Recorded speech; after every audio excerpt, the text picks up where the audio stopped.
Site of the Battle of Point Pleasant. I'm Wayne Worth, and you're watching On the Road in West Virginia, our 55 counties, to Endie Wei State Park.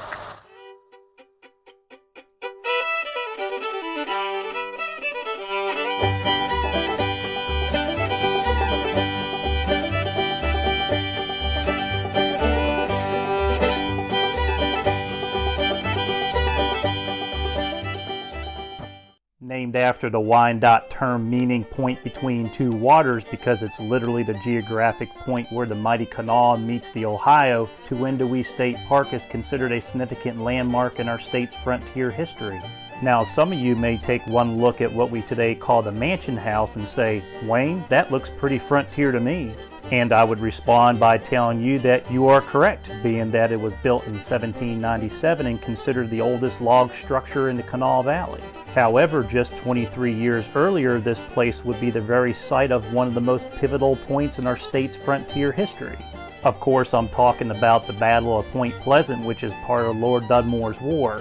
Now, the backstory of Lord Dunmore's War all started in April of 1774 when a group of frontiersmen led by a dude named Daniel Greathouse lured 8 Indians to have a few drinks with them by the campfire. Soon after, Greathouse and his men massacred all 8 of them for no particular reason. Among the victims were leader of the Mingo tribe, Chief Logan's brother and sister, which led a very peaceful and diplomatic Logan into a man seeking vengeance. As a result, bloodshed would spread throughout western Virginia as Logan raided white settlements throughout the upper Ohio Valley and into the Monongahela Valley.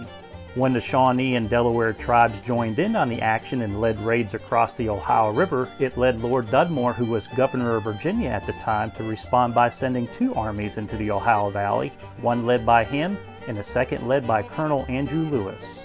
The initial plan was that Lewis would start at Camp Union, which is modern-day Lewisburg, and move west, and Dunmore would move south from Fort Pitt, which is modern-day Pittsburgh, and join forces near Shawnee villages. Well, that plan didn't quite work out as Lord Dunmore delayed his trip due to going duck hunting of all things, and by the time Andrew Lewis arrived in Point Pleasant, it didn't take much time for the Shawnee to spot Lewis's men.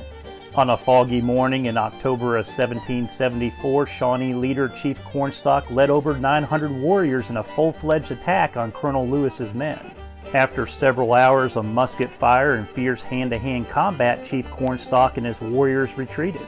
When the dust settled, an estimated 75 of Andrew Lewis's men were killed in the battle, including his brother Charles Lewis. Now, it was difficult to determine the Shawnee's casualties due to the fact that they carried away their wounded and threw many of their dead in the river. In the end, the Treaty of Camp Charlotte was agreed upon, which established the Ohio River as a boundary between the natives and white settlers and briefly ended hostilities in the region. However, the murder of Chief Cornstalk shortly after would in theory be linked to a 200-year-old curse which resulted in the tragic collapse of the Silver Bridge and a wingtip creature with glowing red eyes that we call the Mothman. I'm Wayne Worth, and until next time, always remember, wherever there's beauty, there is always adventure, and wherever there's adventure, there is always a story.